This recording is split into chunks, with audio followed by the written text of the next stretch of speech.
आज आपण ऐकणार आहोत एक अशा ऋषींची कथा ज्यांनी अंधारातून प्रकाशाकडे प्रवास केला, ज्यांनी पापाचा मार्ग सोडून सत्य आणि ज्ञानाचा मार्ग स्वीकारला.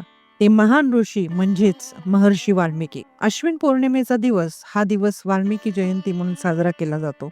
कधी काळी रत्नाकर नावाचा एक दरोडेखोर जंगलात लोकांना लुटत असे. एके दिवशी त्यांची भेट नारद मुनींशी झाली. नारदांनी विचारले, तू जी पाप करतोस त्याचं फळ तुझ्या कुटुंबाला भोगावं लागेल का? जेव्हा रत्नाकरने आपल्या कुटुंबाला हाच प्रश्न विचारला, तेव्हा कुटुंबाने नकार दिल्यावर रत्नाकरांचं अंतःकरण बदललं. त्यांनी तपस्येचा मार्ग स्वीकारला.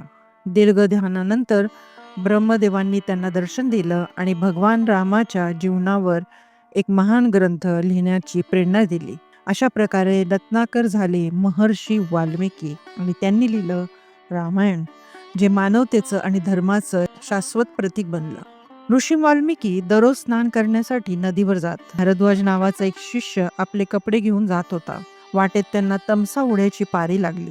ओढ्याकडे पाहून वाल्मिकी आपल्या शिष्याला म्हणाले, बघा, हे पाणी किती स्वच्छ आहे, एका चांगल्या माणसाच्या मनासारखे. मी आज येथे स्नान करेल. जेव्हा ते ओढ्यात पाऊल ठेवण्यासाठी योग्य जागा शोधत होते, त्यांना एक बगळा जोडपे समागम करताना दिसले. आनंदी पक्ष्यांना पाहून वाल्मिकींना खूप आनंद झाला.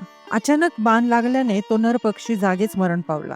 दुःखाने भरलेल्या त्याच्या जोडीदार वेदनेने ओरडला आणि धक्क्याने मरण पावला. हे दयनीय दृश्य पाहून वाल्मिकींचे हृदय विरघळले. त्यांनी पक्षाला कोणी मारले हे शोधण्यासाठी आजूबाजूला पाहिले. त्यांना जवळच धनुष्यबाण असलेला एक शिकारी दिसला. वाल्मिकी खूप रागावले. त्यांनी ओठ उघडले आणि ते ओरडले, मा निषद प्रतिष्ठानम त्वमगम शाश्वती समाहा यतुक्रंच मिथुनादिकम अवधी काम मोहितम. अर्थ, ज्या दुष्टाने हे घृणास्पद कृत्य केले त्याला जीवनात कधीही सुख मिळणार नाही. त्या दुष्टाने प्रेमात पडलेल्या पक्ष्यांचा वध केला आहे.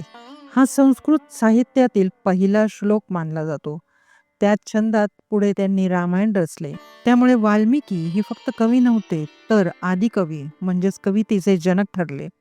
वाल्मिकींनीच माता सीतेला त्यांच्या आश्रमात आश्रय दिला आणि लवकुश यांना शिक्षण व संस्कार दिले. वाल्मिकींचे जीवन आपल्याला शिकवते की कोणताही माणूस आपले कर्म बदलून सत्याचा मार्ग स्वीकारू शकतो. वाल्मिकी जयंतीच्या हार्दिक शुभेच्छा.